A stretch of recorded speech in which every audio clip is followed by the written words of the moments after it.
Sylvie, thanks so much for taking some time to connect with us today. I really appreciate it. Well, thanks for having me. It's really good to be here. I'm looking forward to this. Now, we're going to talk a lot about cats today. I had a cat growing up. My cat's name was Dandy. I got him in a stocking, actually, when I was, I don't remember, 6, 7, 8 years old. Love this cat. Did you grow up with a cat? And if so, talk to me about what kind of connection you had with them. Yeah, absolutely. So I grew up with cats and dogs. I grew up in a very pet-friendly family. We always had pets. I grew up with cats and dogs, and they were my companions, my best friends, my teachers. I was always an empath. And of course, you didn't know about that back then, right? You didn't know what an empath was in the 60s, 70s. So I was an empath. I was an introvert. I was a sensitive child. And when the world just seemed to be too much for me, I would turn to my cats and dogs for comfort, for solace. They get me without any words. And yeah, they were just my best friends and my teachers. And I've loved dogs too. I also work with dogs if clients ask me to work with dogs. But cats always were special to me. I had a special connection with them, and they were just, I would say cats are my people. I love it. So take us back to your own journey of awakening to, say, consciousness, spirituality, mindfulness, however you would describe that. How did that unfold for you in your life? Hmm. Very late and very fast, to put it in a nutshell. So I was in a job for 25 years. I was in a corporate job. I worked in the movie industry actually, but I was an executive. I worked with spreadsheets and numbers and figures. And it was all very stressful, very fast paced. And I loved my job in the movie industry. Obviously, how can you not love working in the movie industry, right? But after a while, it just became, after 25 years, it became so meaningless. It became so shallow. It became, Hollywood just got fixated with the box office figures. It wasn't about the content anymore. It was about the box office figures, right? So I was well in my 40s when I really started to break out and to look for my purpose. I started to look for my purpose in my mid 40s, Hmm. and it came in very fast. It took me a week to figure out my purpose. It was so funny because some people do this soul searching for years and years, right? It Right, took me a week right. to figure out that I wanted to work with cats, that cats were my people, and I wanted to make this a better world for cats, I said back then. And but it came from here. It still came from here. There was no spirituality involved. It came from here. And I said, I have to get a degree. I want to be a cat psychologist. I thought it would be very innocent. I thought it would be, telling people how to play with their cat or where to put the scratch post or, how to solve common cat problems. But what happened was that I started to work with clients and cats, and it was okay, but there was still something missing. So I just kept searching. I said, there's got to be more to cats than what the books tell you, right? Hmm. And so I kind of found energy healing, or energy healing found me. So I said, oh, okay, I'll add that, right? And I started to read books and stuff on what else is out there in this world, right? But it didn't really start to click until a cat channeled a message for me, to me. And that was my spiritual awakening, my real awakening. And if I tell the story real quick, I was visiting my sister-in-law in Miami, and she's very spiritual, and she has a cat. So I was soaking in their spiritual energies for a couple of days. And when I was leaving, before I was leaving, I started to pack my bags. And her cat jumped up on the bed and stared at me and just looked at me. You know how cats can stare, right? They Oh, give you yeah. these deep looks. And the cat just sat there and stared and stared. And first I thought, oh, it's so cute. Mystique is helping me pack, right? But after a while, I said, this cat is trying to say something. So I just had this flash. This cat's trying to say something. So I sat down and I listened in, and I closed my eyes and I leaned in, and I hadn't even taken any animal communication classes at the time, but I just leaned in, and the most amazing message came through. And it was a message not from the cat. The cat channeled a message from my star family, from the Lyrans. They presented themselves through the cat. They said, they've been with me all my life. I'm a Lyran starseed, and I'm here to talk about cats and teach people about cats and about cats having a purpose, and that cats come into people's lives to help us find and follow our purpose. Okay, hold on. We got to interrupt here. The cat is channeling a message from the Lyran star Yes. family.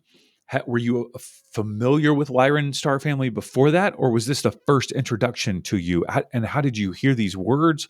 I mean, Mm-hmm. this sounds a little nutty here, Sylvie. Come on, Mm-hmm. let's like Mm-hmm. help break it down for me. I'm seeing the suitcase. I'm seeing the cat. I'm seeing you. Were you familiar with this topic before? No, I mean I heard of star seeds and I heard Lyrans probably before, but they said they were the lion beings, and I had never Mm. heard of lion beings before ever. Hmm. And this came through, and I thought this was weird, right? But it felt so it touched something in me. It felt so warm and so it resonated so deeply with me. But anyway, I came out of this and I sat down. I took a post-it. The next thing that I saw, it was a post-it, and I started to scribble it down on a post-it Yeah, yeah. just so I wouldn't forget, right? Sure, And sure. then I ran to the computer and I Googled lion beings, and I said, "Oh my God, people are talking about lion beings. It's actually a thing." Hmm. So I'd never heard of it before. And they said a lot of other things, how cats and humans are related, that there's so much cat DNA in humans. And I had not heard any of that before. So for me, it was good that it came through this way and not the other way around, right? You read something and it resonates with you, and you said, I'm probably a Lyran, right? But Sure, it sure. was the other way around. And Okay, I had so never your heard of it sister's before. there. So, You yes. talk. I mean, I got a lot of questions here. Your sister is there. Did you run Mhm. out and be like, "Your cat just talked to me. This is crazy." Like, what happened? I thought she would think I was crazy, right? So I said, okay, I got to tell you something here, but please, please hear me out, right? Your cat's telling me that the cat is this grand lion being, right? I mean, your cat is this huge alien, right?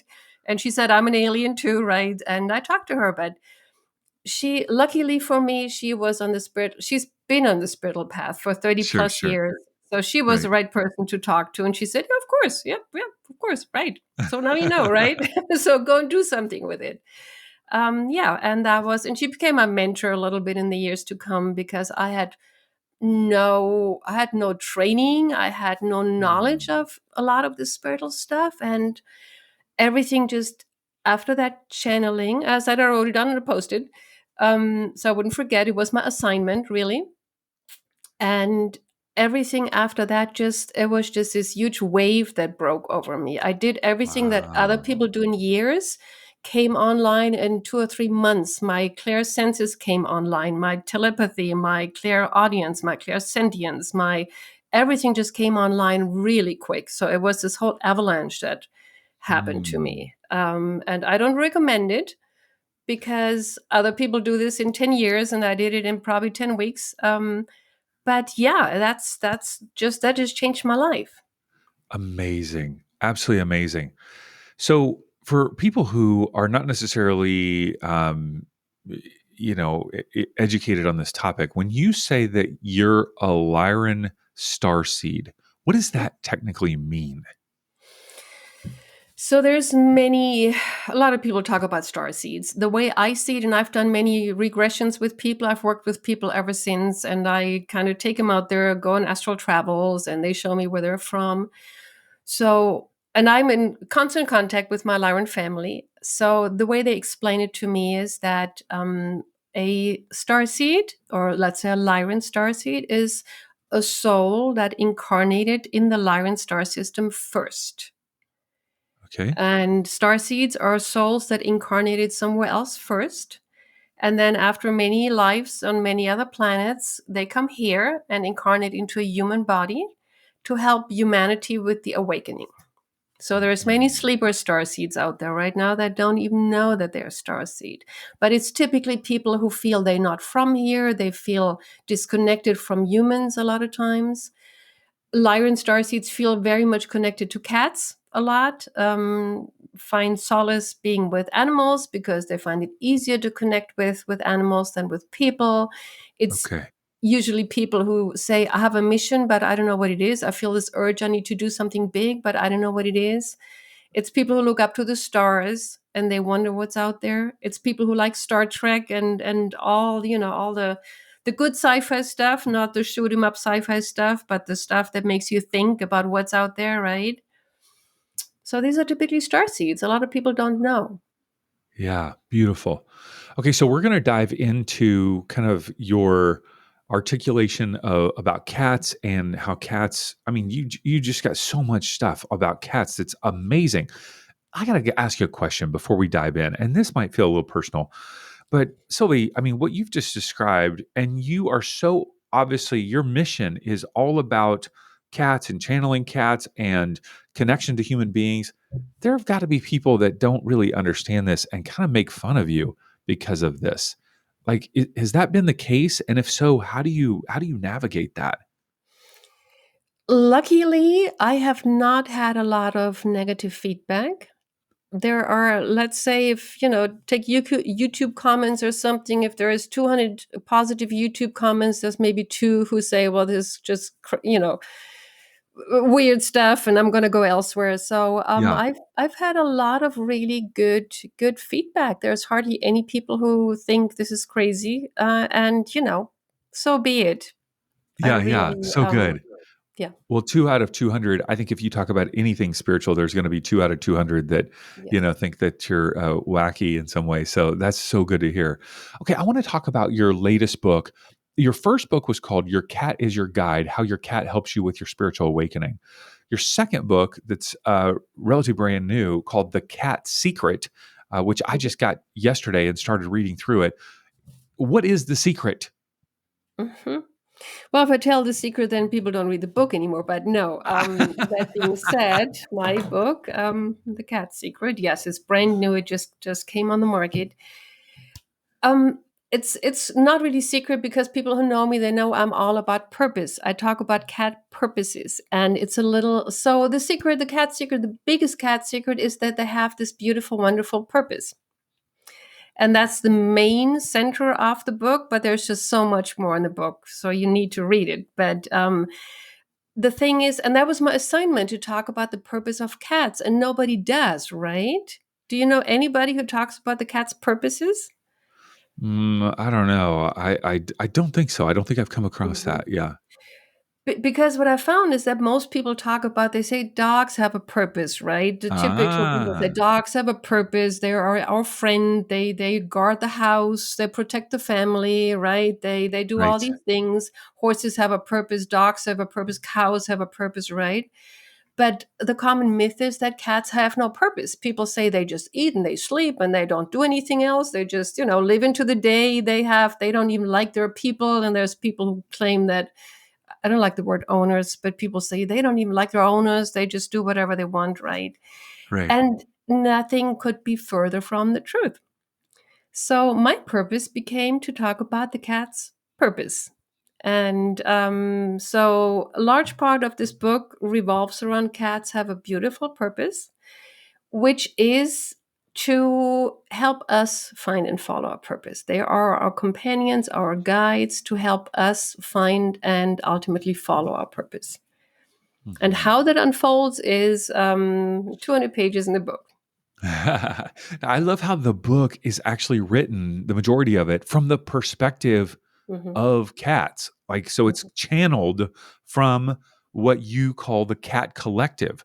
So what is the cat collective? And then how did Mhm, this book get channeled from them to or mhm. through you?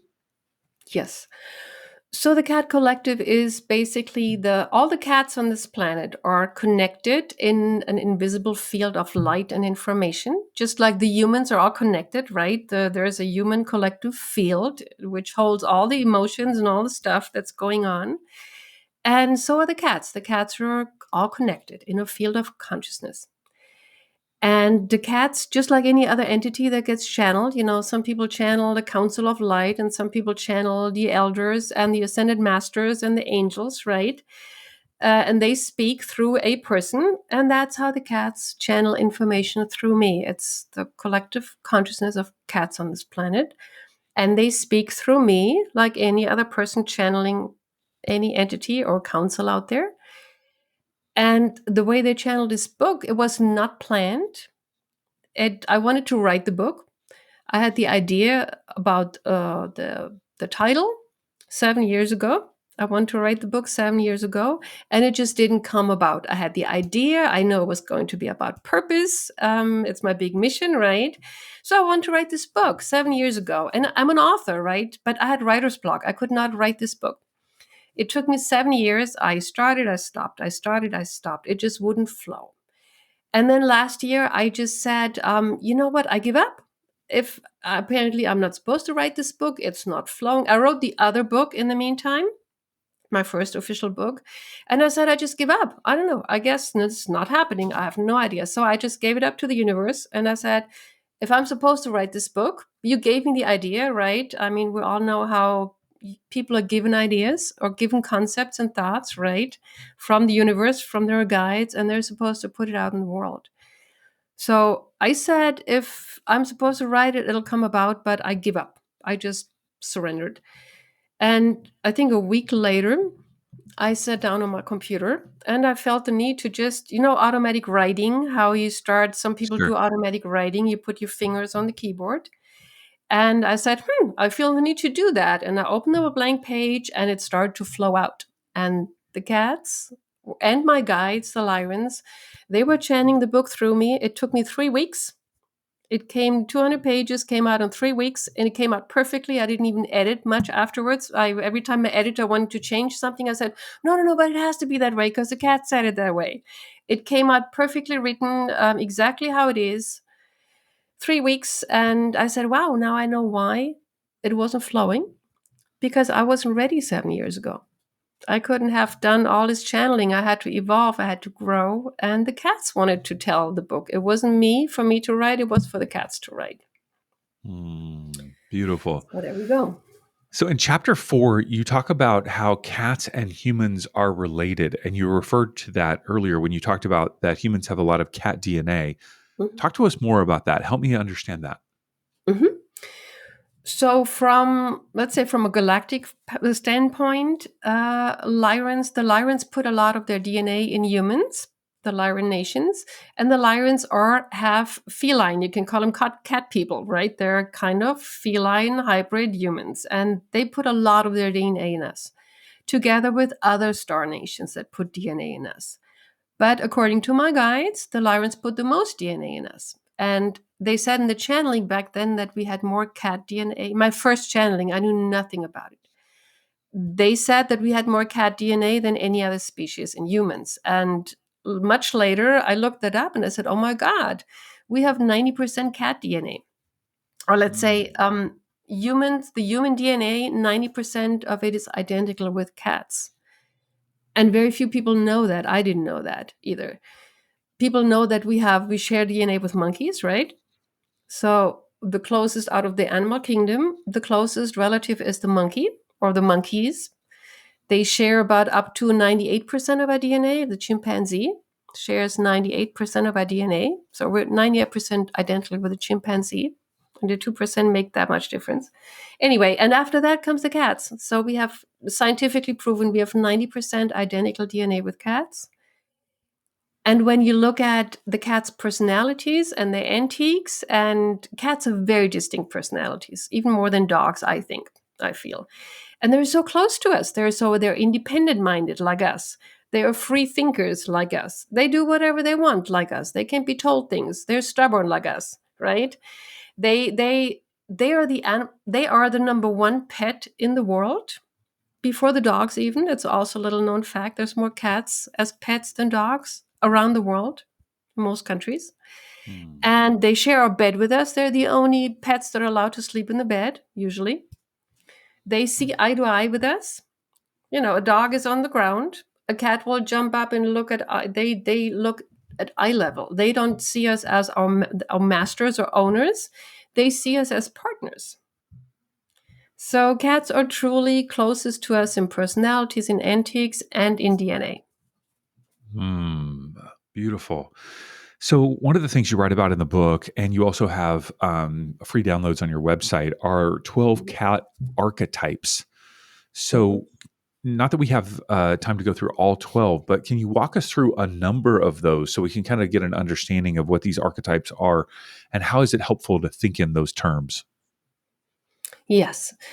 So these are basically the soul groups of cats, or let's say the cat purposes, put in categories. I put in categories a couple of years ago because I kept seeing the same pattern.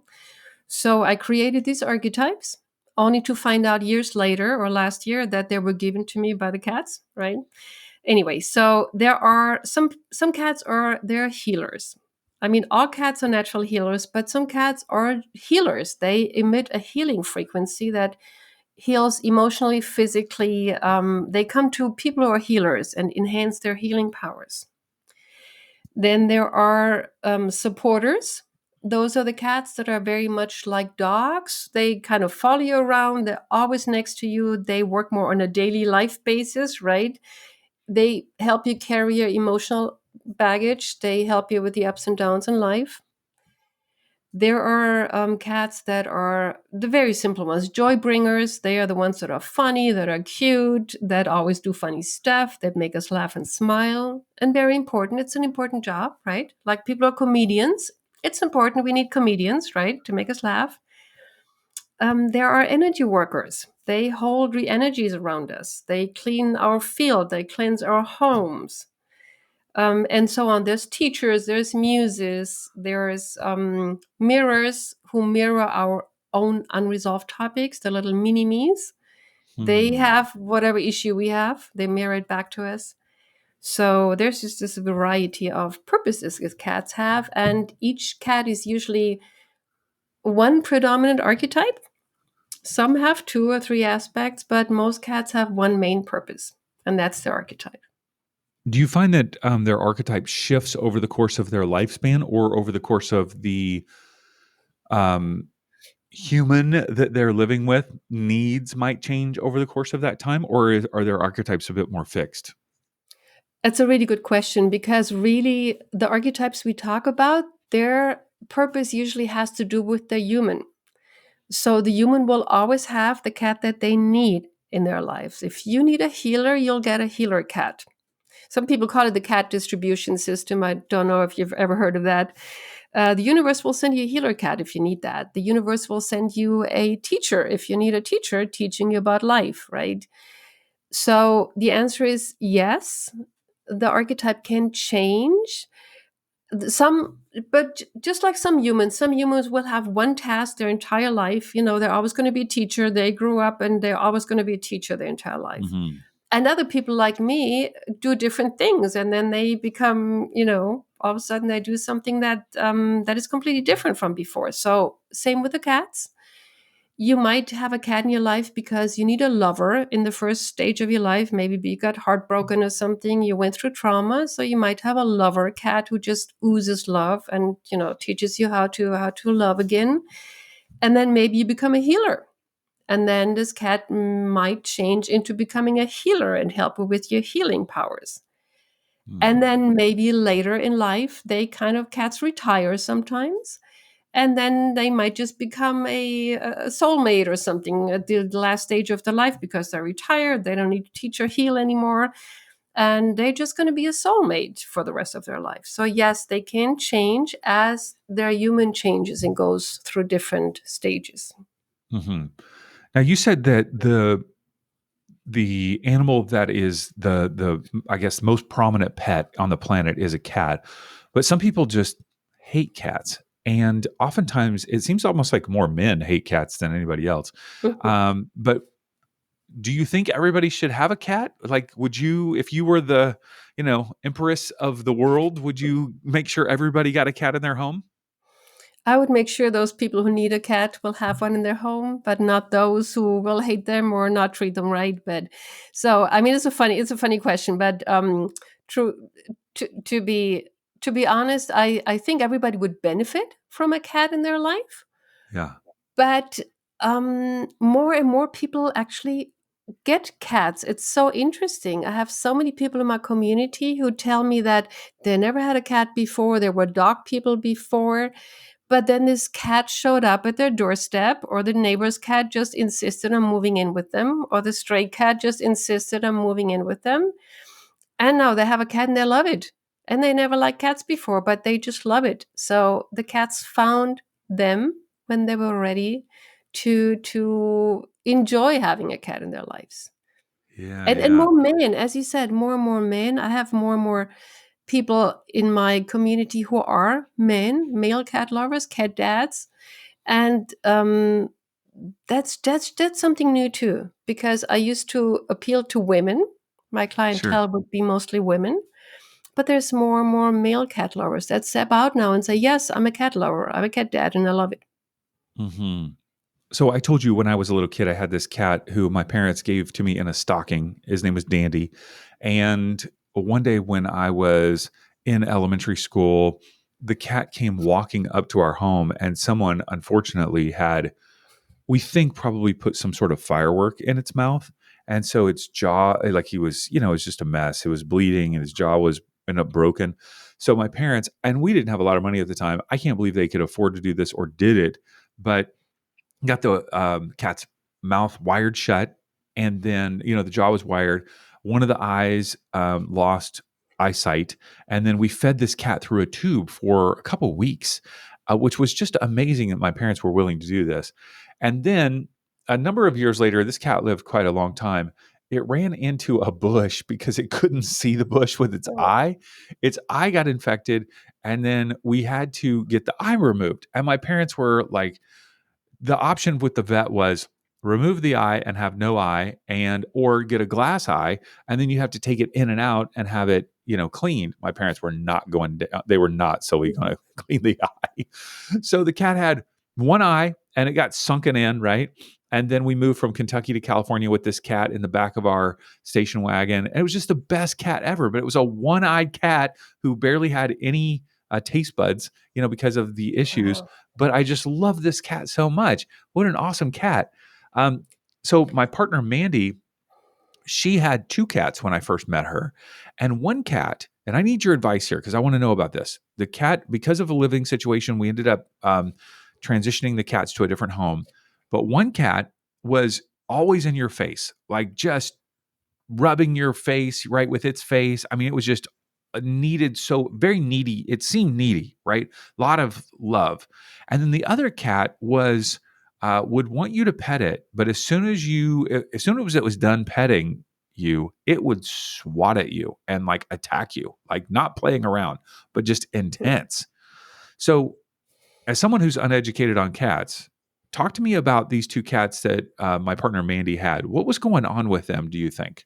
Mhm. So these are your now cats, or this was in the past? Just This was, she had these cats for many years, and about a year and a half ago, we had to rehome them because of a living change situation. Mhm. But so we don't have them anymore. But I was always curious because I thought, man, these cats are really different than any other cat that I've seen. Mhm. One, ultra needy, and then the other one, pretty aggressive when it was, Mhm. wanted you to pet it, and then when it was done, like, get out of here. It would Mhm. attack. Yeah. So these are the different personalities I talked about. Cats have these distinct personalities, and oh my God, your childhood cat, what a survivor, right? What a great Um, cat. what a Yeah. survivor! So I feel he was a teacher. He was teaching you about trauma or not giving up or making the best out of adverse circumstances. He was a teacher. He was teaching you to. There's still, you can get through everything if you set your Yeah. mind to it, and if you just Yeah. keep a positive mindset. So he was a teacher. The other two cats, a lot of times when people tell me their cat is needy and their cat needs to, cuddle all the time, a lot of time it's not the cat that is needy, it's the cat that is trying to calm the person down, saying Uh-huh. you need to calm down. A lot of people are, and I'm just kind of getting that image or that feeling that your partner at the time was very stressed, scattered, a lot going on, a lot of probably an empath taking on everybody's energies, taking on a lot of stuff.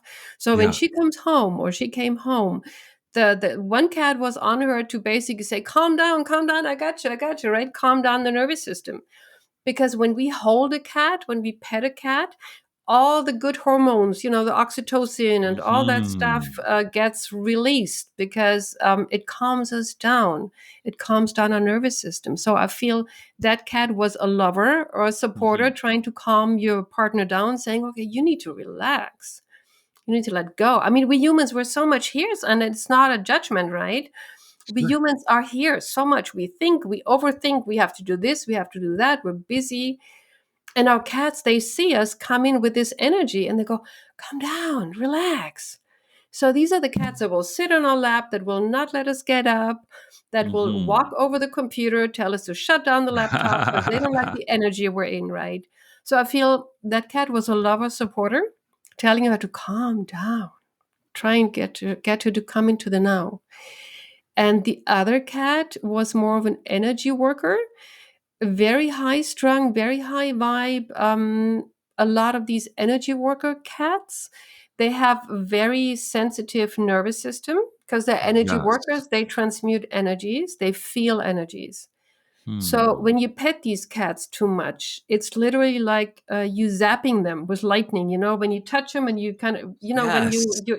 you're charged or something, electric charge, and you touch something, it goes zap. Yeah. That's what it feels like to these cats. They can't handle too much petting, and when you pet them too much, they will just, bite Mhm. or something or scratch or get off me. I can't handle it anymore. So it's not personal. It's never personal. I feel she had a lot going on, and the cats were trying to calm her down in their own special Yeah. ways. So they were both Yeah, there yeah. for her, and one cat couldn't handle it anymore. Said, I gotta go." Right. Yeah, yeah. That makes sense. Okay, so one of the things you talk about in your book is that we can communicate with cats on a spiritual level. Mhm. How do you do that? The good thing is anybody can learn to communicate with their cats these days. There are techniques, animal communication, the classic technique of animal communication. It works. Everybody can learn it. Everybody can learn how to do it. It's very easy. I have classes, so if anybody wants to learn animal communication, I have classes specifically for talking to cats. But that being said, anyone these days who can meditate, anyone who can find their connection with their spirit guides or with the higher self or with angels, or people find their spiritual connection, that's exactly how you can connect with your cat.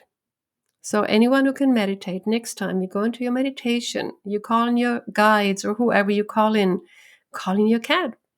Have your cat come in. Your cat will appear. You might see them, you might hear them, you might feel them, you might get the answers in. And that's where people make a mistake. They think they need to hear an answer to hear them speak. But it's more of a telepathic communication. So whatever message you get, you might just hear it as a thought, or just Mhm. know it all of a sudden, or get an image or a picture or a feeling. That's how your cat communicates with you every day. They send you pictures and feelings all the time. All you have to do is tune in and listen. Or you just, when you're next to your cat, close your eyes for a moment, put your hand on your cat, and just feel in what's coming through. A feeling, Mhm. an emotion, a picture, anything. Just tune in. They understand everything you say. They talk to you all the time, but we don't make the time to talk to hear them back. But anyone can do it these days. The veils are so thin, anyone can do it these days. Beautiful. You talked about that you have courses on animal communication. I know you Mhm, have the Feline Soul Academy, which is just a mhm. great name. That is such a great name. Feline Soul Academy. Is it felinesoulacademy.com? Is that correct? Yes. Okay. Yeah. And you have a number of courses that are there. If somebody's just kind of getting started in this world, they have a cat, they want to get a cat, they're trying to figure out how to communicate with cats. Where should they start in terms of the courses that you offer? Mhm.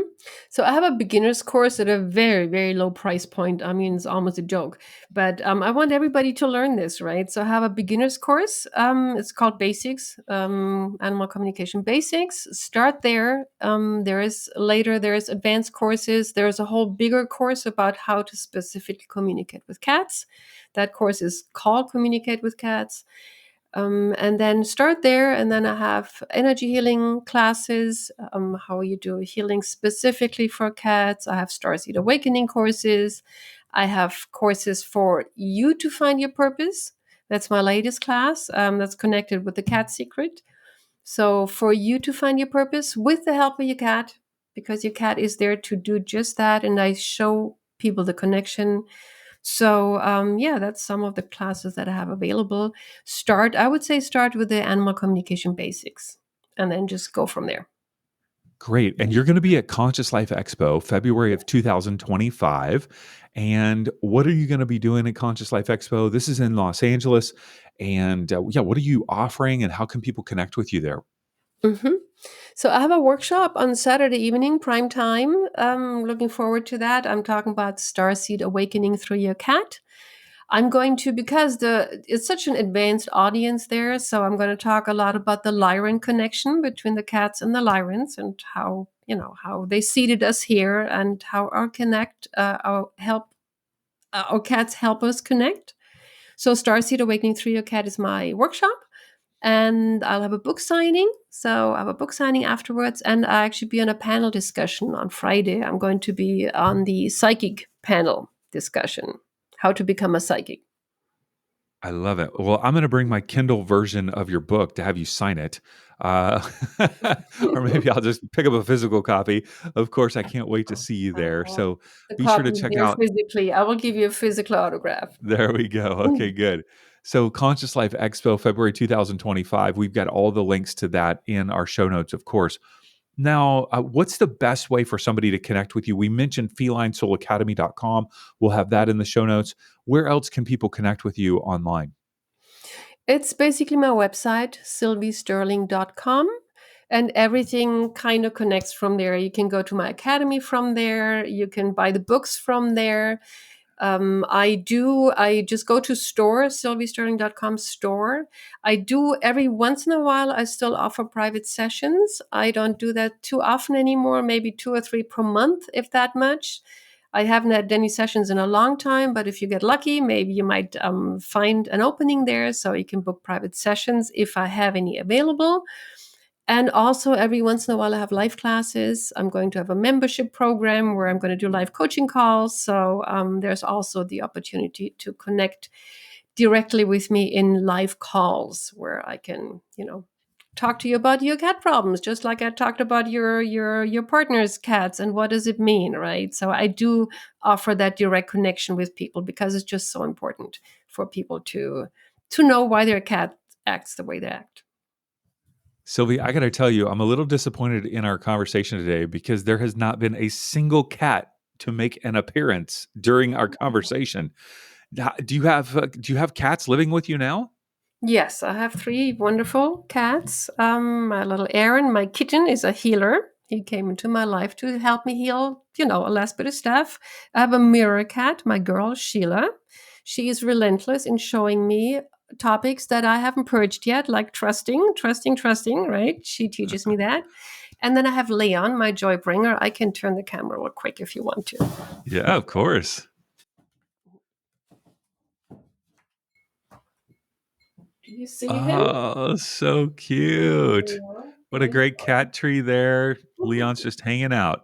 He's hanging out with me. Here we are. That is wonderful.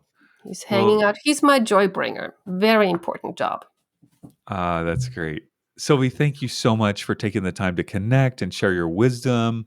Encourage people to get both of your books, The Cat Secret and the second book, Your Cat is Your Guide, How Your Cats Help You with Your Spiritual Awakening. So thank you so much, Sylvie. Thank you. This was fun. And see you at the Conscious Life Expo.